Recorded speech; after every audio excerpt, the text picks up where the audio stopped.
On a vu précédemment qu'on ne pouvait pas se connecter à distance, donc quand on n'est pas dans le système Linux, quand on n'est pas déjà dedans, donc se connecter à distance sur notre serveur de base de données, pour la bonne et simple raison qu'il n'écoute pas la bonne adresse IP. Alors, je vais reprendre les informations. Ici, mon serveur MySQL MariaDB écoute sur la 127.0.0.1 et sur le port 33.0.6. Le port, c'est bon, mais pas l'adresse IP. Cette adresse IP n'est pas atteignable depuis l'extérieur. On ne peut pas communiquer dessus. Et moi, il va falloir que je me connecte sur la 172.26.136.119. Ça veut dire qu'en fait, cette adresse IP-là devrait se trouver ici, pour que mon serveur écoute l'extérieur. En gros, vous êtes dans votre maison, vous êtes dans le salon, et là, actuellement, vous n'écoutez que dans la maison. Les fenêtres sont fermées, vous n'écoutez pas dehors. Nous, ce qu'on veut, c'est que vous écoutiez dehors. Il y a quelqu'un dans la rue qui essaye de vous contacter. Mais pour l'instant, vous n'écoutez pas. Les fenêtres sont fermées. Entre guillemets donc, en remettant cette adresse IP ici, vous allez écouter à l'extérieur. Par contre, attention, si je mets cette adresse IP là, vous n'écoutez plus à l'intérieur. Vous n'écoutez que dans la rue. Alors, je vais vous présenter l'astuce, mais on va faire quelque chose de propre. On va écouter que notre adresse IP. Comme ça, il n'y aura pas de truc bizarre à faire. Hop. Alors, ce qu'on va faire dans un premier temps, c'est modifier la configuration de notre serveur MariaDB. MariaDB a un système de configuration un peu particulier par rapport à MySQL comme il était avant. Encore une fois, il faut juste le savoir. On l'a là, point barre, on ne se prend pas la tête. Alors, pour aller dans le truc, de base, on va dans le /etc/MySQL. On se rappelle que le TC, c'est le dossier qui contient les configurations de nos applicatifs. Ici, on a tout un tas de fichiers de configuration, de fichiers de configuration pour notre serveur MySQL. Dans MySQL pur, à l'époque, tout était dans my.conf. Voilà. Sauf que dans my.conf, on commence à voir, si on regarde précisément ce qui se passe, qu'on va commencer à utiliser plusieurs fichiers de configuration et dans un ordre précis. D'abord, il va aller voir MariaDB CNF, ensuite il va aller dans le confd et dans les fichiers .cnf, et ensuite on ira voir dans MySQL mariadb.conf.d et dans les fichiers .cnf. Bon. Je vous le dis de suite, on va y accéder.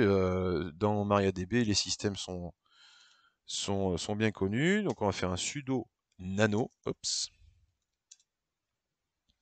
On est dans MySQL. Alors je vous mets le chemin absolu, comme ça vous l'aurez. Donc /etc, /MySQL, /MariaDB, .conf.d et le 50-serveur.cnf.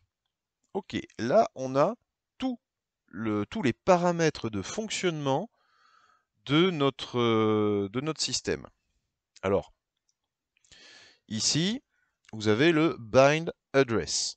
C'est ici qu'en fait, on va brancher l'écoute du serveur au niveau adresse. Ici, vous voyez, il y a port, mais il est commenté. Alors évidemment, par défaut, ça sera de toute façon le 3306. Vous pourriez décider de changer le port. Ça ne pose absolument aucun problème. Par contre, dans vos applicatifs qui vont se connecter dessus, il faudra préciser le nouveau port. Si on commande cette adresse, donc qu'on ne change pas, ça sera par défaut le 3306. Alors ici, soit, je vais le faire comme ça vous le verrez, vous décidez de commenter cette adresse, donc vous ne forcez plus MariaDB à écouter une adresse précise, soit vous mettez l'adresse externe entre guillemets de votre Linux, à savoir la 172.26.136.119. Bon, en l'occurrence, moi je vais lui dire d'écouter partout, hein, comme ça sera fait. J'enregistre, donc, hop, yes. Petit aparté, tac, si je reviens dans Nano, Nano c'est un éditeur de fichiers, il y en a plein d'autres dans Linux. Vous avez toutes les commandes en bas. Quand vous voyez le tréma, le chapeau, ça veut dire la touche contrôle. Donc moi, pour sortir, on regarde en bas à gauche, j'ai fait un CTRL X. Tout à l'heure, il m'a demandé si je voulais enregistrer les choses, j'ai mis Y et ça marche. Bon là, il me demande rien parce que j'ai rien modifié. Une fois qu'on a modifié la configuration, bah, c'est pas en live, donc il faut redémarrer notre serveur MySQL. Sudo service MySQL restart. On attend qu'il le fasse, donc MariaDB s'arrête, on a le OK à droite, MariaDB redémarre, on a le OK à droite. Et bien ce qu'on va faire de suite,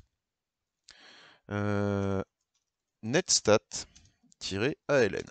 Et là on s'aperçoit d'une chose, c'est qu'on n'a plus d'adresse IP qui est précisée devant le port.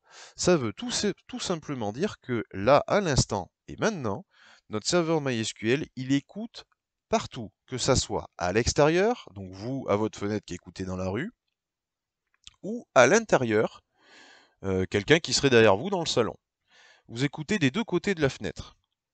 Si on avait précisé une adresse IP, donc l'adresse IP extérieure, enfin qui est atteignable depuis l'extérieur sur mon Linux, hein, là, hop, IPA stack grep ETH0. ETH0, c'est le nom de la carte réseau, point barre. Donc, si on avait mis la 172.26.136.119, on n'écoutait plus à l'intérieur. Quelqu'un dans le salon vous parle, vous l'écoutez pas, vous n'écoutez qu'à l'extérieur. Là, pour le coup, je le mets en écoute globale. Et effectivement, si on regarde maintenant côté Windows, si je fais une ouverture, hop, je vous mets ça là. J'ai bien accès à ma base de données, j'ai bien accès, je me suis connecté. Je vous montrerai une petite astuce d'ailleurs quand on veut se faire quelque chose de distant. Quand le serveur Linux, ici, n'est pas sur le même PC où je vais travailler. Parce que là, c'est cool. Mon Windows, hop, ici, il a son réseau en 172.26, blablabla. Mon Linux, il a le même réseau, mais et en plus, ces deux, ils peuvent communiquer, puisque le sous-système Windows fait le boulot. Par contre, si je décide de travailler sur un poste, et que j'ai un autre poste en Windows, et que là-bas aussi j'ai activé le WSL, et que là, pour le coup, euh, je décide de me connecter, on va voir ensemble sur la prochaine vidéo que c'est pas si simple que ça. Enfin, c'est pas si simple. Il y a une astuce, évidemment. Mais on voit ça dans la prochaine vidéo.